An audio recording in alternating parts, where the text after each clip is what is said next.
Spherical aberration पढ़ा था, और स्फेरिकल एब्रेशन या गोलीय विपतन जो होता है उसमें क्या होता है कि एक जो ऑब्जेक्ट होता है उसकी इमेज कई जगह पे फैल जाती है, और इसको मुझे दूर करना है। तो एक जो लेंस होता है उसके अंदर मैंने आपको बताया था कि कुछ रे ऑफ लाइट तो आती है बिल्कुल कॉर्नर से, उनको तो कहते हैं मार्जिनल रेज, सीमांत किरणें, और जो बिल्कुल अक्ष के पास से आती हैं उनको कहते हैं पैरा एक्सियल रेज। ये पैरा एक्सियल रेज होती है और ये मार्जिनल रेज होती है, यानी कि सीमांत किरणें और पैरा एक्सियल को कहते हैं उपाक्षीय किरणें। उपाक्षीय किरणें जो होती हैं वो तो मार्जिनल रेज तो थोड़ी निकट आके मिलती हैं, उसके बाद और दूर, और जो सबसे दूर जाती हैं वो उपाक्षीय किरणें जाती हैं। अब इसको कम करना है स्फेरिकल एब्रेशन को, तो मैं एक ही काम कर सकता हूं, स्टॉप यूज कर सकता हूं। इसके 5 मेथड है रिड्यूस करने के स्फेरिकल एब्रेशन को। पहला मेथड क्या है, बाय यूजिंग स्टॉप्स। स्टॉप्स का मतलब क्या हो गया कि कोई भी आप अवरोधक लगा दो, और अवरोधक इस तरीके से लगाओ कि एक प्रकार की रेज को रोक दो।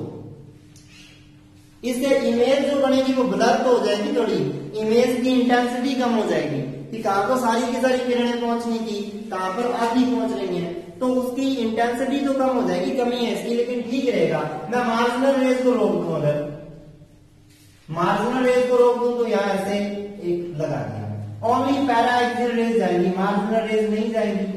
नहीं जाएंगी तो सारी रेज जो पैरा एक्सियल रेज आ रही है वो एक ही पॉइंट पे जाके मिल जाएंगी। तो स्टॉप्स का यूज करके मैं ऐसे कर सकता हूं कि ये जो रेज आ रही है किसी एक पॉइंट पे जाके मिलेंगी, है ना, बस ठीक है। और ये वाली हमने रख ली, ये वाली रख ली ओनली पैरा एक्सियल रेज, उपाक्षीय किरणें। और एक काम ये भी हो सकता है, और इसको मैं लिख देता हूं, कोई भी स्टॉप यूज कर रहा हूं, अवरोधक यूज कर रहा हूं, अवरोधक, और इस तरीके से ये किसी एक पॉइंट पे जाके मिल जाएगी। ठीक है, अच्छा है, इसको फोकस क्या दूंगा। सेकंड चीज ये हो सकती है कि मैं मार्जिनल रेज को तो जाने दूं,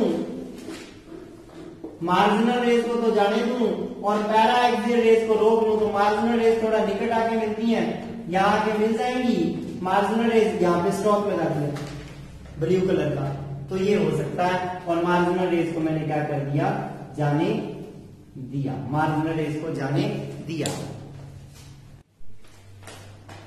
एक मेथड क्या कर चुके हैं, एक मेथड हम स्टडी कर चुके हैं किस तरीके से हमें स्फेरिकल एब्रेशन को कम करना है। आज पढ़ रहे हैं सेकंड मेथड। देखो एक वर्ड आया समतलोत्तर लेंस, कि प्लेनो कन्वेक्स लेंस का यूज करो, स्फेरिकल एब्रेशन अपने आप ही कम हो जाएगा। ऐसा क्या है इसके अंदर कि स्फेरिकल एब्रेशन ये कम कर देता है समतलोत्तर लेंस। पहले तो समतलोत्तर लेंस कैसा होता है, एक साइड तो इसकी समतल होती है और दूसरी साइड कन्वेक्स होती है, प्लेनो कन्वेक्स, समझ गए। ऐसा भी हो सकता है और ऐसा भी हो सकता है, एक साइड ऐसे प्लेन है, दूसरी साइड ऐसे कन्वेक्स है, प्लेनो कन्वेक्स लेंस।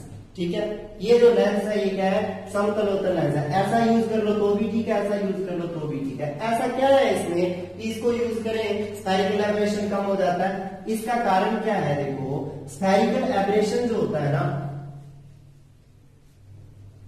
जो स्फेरिकल एब्रेशन होता है या गोलीय विपतन होता है वो समानुपाती होता है डेल्टा टी स्क्वायर के। और ये हम पिछले लेक्चर में बहुत बार कर चुके हैं कि पहली सरफेस से विचलन होता है डेल्टा 1, दूसरी सरफेस से विचलन या डेविएशन होता है डेल्टा 2, टोटल हो जाता है डेल्टा 1 प्लस डेल्टा 2। किया था ना एक टॉपिक में, h1 by f1 plus h2 by f2 किया था, तो उसमें भी ये किया था। तो ये क्या हो जाता है, टोटल डेल्टा हो जाता है डेल्टा 1 प्लस डेल्टा 2। इसका मतलब स्फेरिकल एब्रेशन प्रोपोर्शनल है डेल्टा 1 प्लस डेल्टा 2 की होल स्क्वायर के।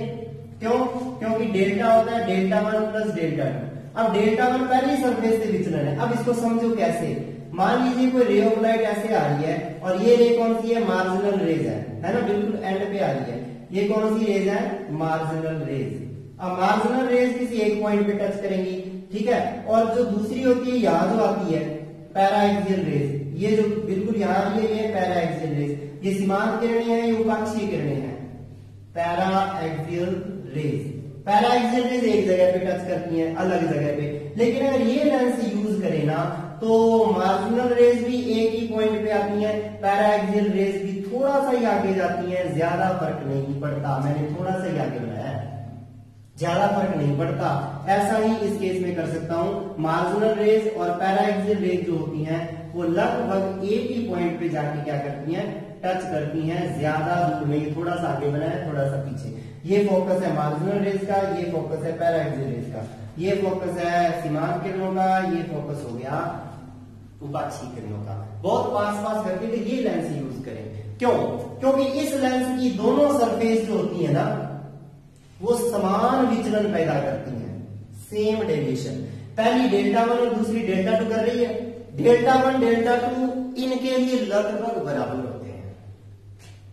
एक ही लेंस है ये, जितने लेंस मर्जी पढ़ लो, कन्वेक्स पढ़ लो, कनकेव पढ़ लो, जितने मर्जी कन्वेक्स कन्वेक्स पढ़ लो, जितने मर्जी पढ़ लो, ओनली वन सिंगल लेंस जिसमें पहली सरफेस पे जो डेविएशन आएगा डेल्टा 1 और दूसरी सरफेस पे जो डेविएशन आएगा ऐसे जैसे, मतलब क्या है इसका, देखो जैसे एक सरफेस है, इसमें क्या रे ऑफ लाइट आ रही है इस तरीके से। चलो पैरेलल ले लो, ज्यादा अपने को समझ आएगा। पैरेलल ले लिया, पहली सरफेस से रे ऑफ लाइट ऐसे गई, जानी तो थी ऐसे, चली गई ऐसे, तो ये जो विचलन आ गया पहली सरफेस से डेल्टा 1 और दूसरी सरफेस में और विचलन कर दिया। अब ये जानी तो ऐसे चाहिए थी, गई ऐसे, दूसरी सरफेस से विचलन आ गया डेल्टा 2। समझ गए? ये डेल्टा 1 और डेल्टा 2 लगभग बराबर होते हैं, लगभग बराबर होते हैं इस सरफेस के लिए। ओनली वन दिस, इसके लिए नहीं होता, कन्वेक्स के लिए, कनकेव के लिए भी नहीं होता, और कनकेवो कॉम्प्लेक्स कनकेवो जो भी, उसके लिए भी नहीं होता। ठीक है, पहले जो लिया है उसके अकॉर्डिंग अपने यूज कर लेते हैं। ठीक है, अब देखो पहले ये है तो पहले इसका नाम बोलेंगे, बाद में इसका नाम बोलेंगे। पहले ये लिया है फिर वो लिया है तो उसमें। ठीक है, ये एक्रोमेटिक कॉम्बिनेशन तो ठीक होता है, ये वर्ण विपथन तो खत्म कर देता है, लेकिन गोलीय विपथन स्फेरिकल एब्रेशन खत्म नहीं करता, ये अपनी कल बढ़ाता। अब देखो डेल्टा 1 प्लस डेल्टा 2 को मैं लिख सकता हूं ये, ऐसा क्यों, ऐसा भी क्यों, इसका रीजन भी पढ़ना पड़ेगा। ऐसा इसलिए 4 डेल्टा 1 डेल्टा 2 सही है। अगर if delta 1 is equal to delta 2 then spherical aberration will be minimum and it is possible only for one single surface which is known as plano-convex lens.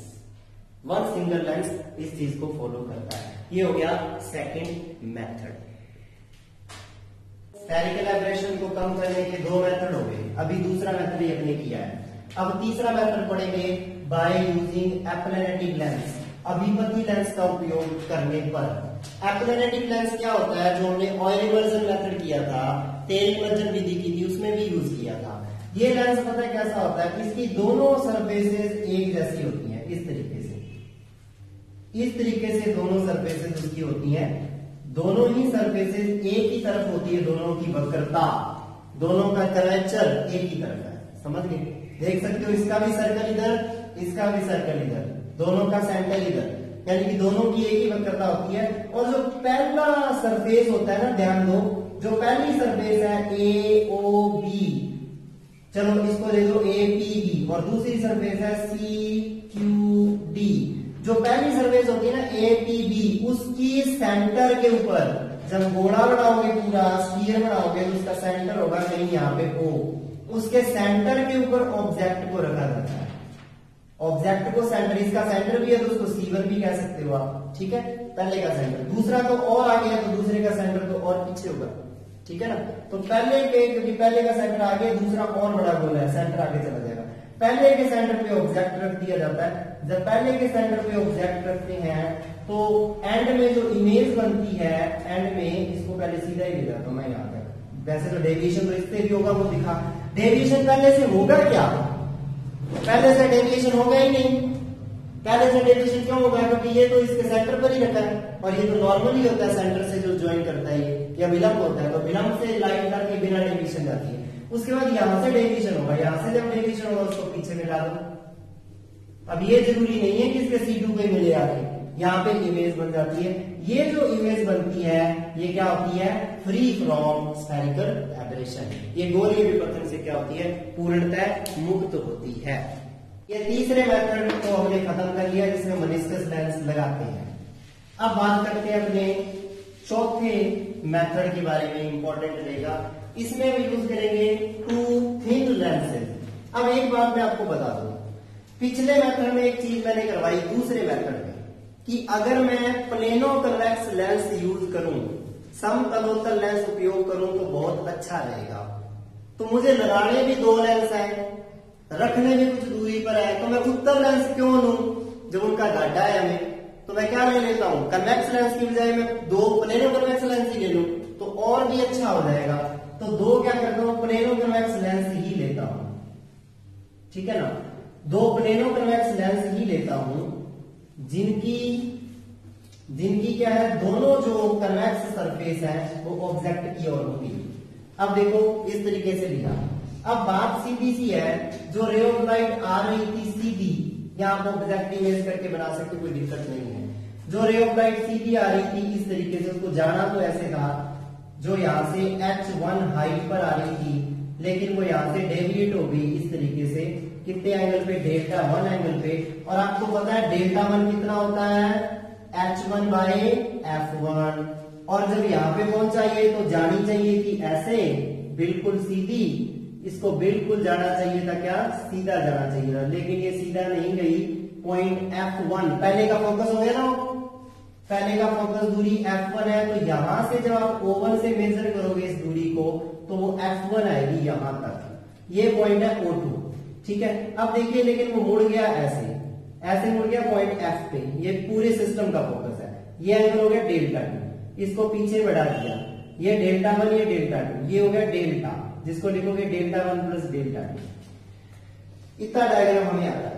अब यहाँ पे एक बात क्लियर हो गई कि Δ2 भी मुझे पता है h2 बाई f2 होता है। अभी मैंने मेथड करवाया था प्लेनो कन्वेक्स लेंस में, इसलिए मैंने प्लेनो कन्वेक्स लेंस ही लिए हैं। स्फेरिकल एब्रेशन मिनिमम होगा अगर spherical aberration will be minimum होगा अगर Δ1 बराबर हो Δ2 के। करवाया था, तो Δ1 को Δ2 के बराबर कर दीजिए, h1 बाई f1 को बराबर कर दीजिए h2 बाई f2 के। कहने का मतलब h1 बाई h2 को बराबर कर दीजिए f1 बाई f2 के। इक्वेशन नंबर दे दीजिए 1, इक्वेशन नंबर 1 आगे समझ। अब ट्रायंगल देखो और सॉल्व करते जाओ। ये f1 है, दोनों लेंस d दूरी पर रखे हैं, d डिस्टेंस पर रखे हैं। क्या करो, ये h1 है, ये h2 है, पॉइंटों के नाम दे दो a b, बाकी को O1 और O2 दिए हैं। ध्यान दो h1 बाई h2 फाइंड करना है मुझे in the terms of f1 and f2, ताकि आंसर आ जाए d f1 f2। h1 h2 मुझे नहीं पता, h1 h2 वेरिएबल है, मुझे क्या पता क्या होगा, ठीक है, क्योंकि रे ऑफ लाइट जरूरी थोड़ी यहाँ टच करे, यहाँ भी कर सकते हैं, कहीं भी कर सकती है। तो h1 h2 वेरी करते रहेंगे, लेकिन ये वेरी नहीं करेंगे, f1 f2 और d तीनों वेरी नहीं करेंगे। तो तीनों की फॉर्म में मुझे लेके आना है आंसर। तो तीनों की फॉर्म में आंसर लाना है तो बात सीधी है। मैं क्या करता हूं, ट्रायंगल लेता हूं O1, देखते जाना इसकी ओर, O1A F1, और दूसरा ट्रायंगल इसके बिल्कुल आइडेंटिकल है O2B F1। तो O1 by O1A by O2B will be equal to O1 F1 divided by O2 F2, O2 F1। O1 है कितना है H1, ये कितना है H2, O1 F1 कितना है, O1 से F1 है, ये देखो F1 है, और ये कितना है O2 F1। ध्यान दो ये D है, ये F1 है, तो ये कितना रह गया F1 माइनस D, सही है, इसको लिख दिया F1 माइनस D। अब ध्यान दो ये आ गया इक्वेशन नंबर 2, और कंपेयरिंग 1 एंड 2, फर्स्ट और सेकंड को कंपेयर कर दिया। कंपेयर करने का मतलब h1 बाय h2 की वैल्यू रख दी, कितनी है f1 upon f1 minus t and f1 upon f2। f1 से f1 कैंसिल आ गया, क्या बच गया, f1 से f1 कैंसिल हो गया, f1 minus d 1 upon f1 minus d is equal to 1 upon f2। Mean to say F1 minus D is equal to F2, यानी कि D is equal to F1 minus F2। दोनों लेंसों को, दोनों plano convex लेंसों को इतनी दूर रखा जाए कि उनके बीच का सेपरेशन उन दोनों के फोकस दूरियों के अंतर के बराबर रहे। तो ये किससे फ्री हो जाएगा? स्फेरिकल एब्रेशन से फ्री हो जाएगा। ये कौन सा मेथड हो गया? आपका मेथड नंबर 4 हो गया। देखो अपने 4 मेथड कर दिए कि किस तरीके से हमें रिड्यूस करना है स्फेरिकल एब्रेशन। अब अपने पढ़ेंगे 5वां मेथड। चौथे मेथड के अंदर एक चीज ध्यान रखनी है, आंसर आया D is equal to F1 minus F2। दोबारा रिपीट कर रहा हूं, याद रखना है F1 माइनस F2 कभी नेगेटिव नहीं हो सकता, क्योंकि D डिस्टेंस है दोनों लेंसेज के बीच की, कभी नेगेटिव नहीं हो सकता। इसका मतलब F1 कभी भी F2 से छोटा नहीं हो सकता, F1 हमेशा बड़ा होगा F2 से। इसका मतलब अब हमें पता चला है, इसलिए पहले हम डायग्राम में नहीं बना सकते जैसा, अब हमें पता चला है। तो अब ध्यान रखना, आगे कहीं भी यूज करो, एग्जाम में तो ऐसे ही रहेगा, ऐसे ही बनानी है लेंस बराबर ही, क्योंकि हमें क्या पता, उत्तर निकालने के बाद पता चला। तो कहीं भी आगे यूज करो, आगे और टॉपिक आएंगे उनमें यूज होगा ये बार बार। हमेशा ध्यान रखना, एक लेंस, पहला लेंस बड़ा बनेगा, छोटा, दूसरा लेंस छोटा बनेगा। रीजन F1 हमेशा F2 से बड़ा होना चाहिए, तो F1 है, ये F2 है, इसलिए दूसरा लेंस हमेशा क्या बनेगा? छोटा ही बनेगा। अब बात करते हैं मेथड नंबर 5 की, बाय यूजिंग क्रॉस लेंसेज, अल्पतम विपत्ति लेंसों के उपयोग से। तो इसके अंदर देखो, इसके लिए एक प्रैक्टिकल फॉर्मूला दिया गया और उस प्रैक्टिकल फॉर्मूले के बेस्ड ये रहता है। प्रैक्टिकल फॉर्मूला दिया गया, कहते R1 अपॉन R2 जो है, R1 अपॉन R2 जो है वो हमेशा रहना चाहिए 2 mu square minus mu plus 4 divided by mu upon 2 mu plus 1।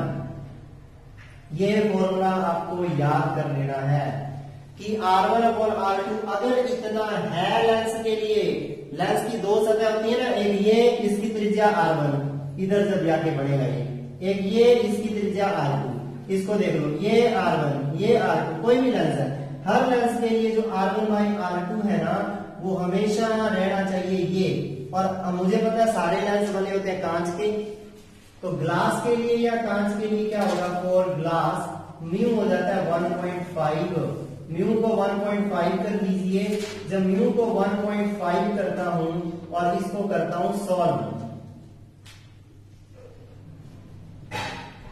इसको सॉल्व करता हूं तो R1 बाई R2 आता है -1/6, यानी कि लेंस ऐसा होना चाहिए जिसकी दोनों रेडियस का जो रेशियो है, दोनों सरफेस की, पहली सरफेस ये, दूसरी सरफेस ये, पहली सरफेस ये, दूसरी सरफेस ये, कोई भी ले लो, कन्वेक्स ले लो, कनकेव ले लो, उत्तल अवतल कोई भी, अनुपात जो है R1 अनुपात R2 होना चाहिए 1:6। और माइनस तो अब ये आएगा ही आएगा। अगर R1 देखिए, R1 इधर पॉजिटिव है, ठीक है, तो R2 देखिए नेगेटिव है। इसमें देखिए अगर R1 पॉजिटिव बनेगी तो R1 नेगेटिव बनेगी तो R2 पॉजिटिव बनेगी। एक पॉजिटिव है, दूसरी नेगेटिव है, एक पॉजिटिव है, दूसरी नेगेटिव है, अपने आप है, तो माइनस तो नहीं था, यहाँ पे सॉल्व करने में माइनस आ गया। और रेशो 1:6, एक अगर 1 सेंटीमीटर की त्रिज्या एक की तो दूसरी 6 सेंटीमीटर होनी चाहिए सरफेस, ठीक है, तो वो गोलीय विपतन से मुक्त हो जाते हैं।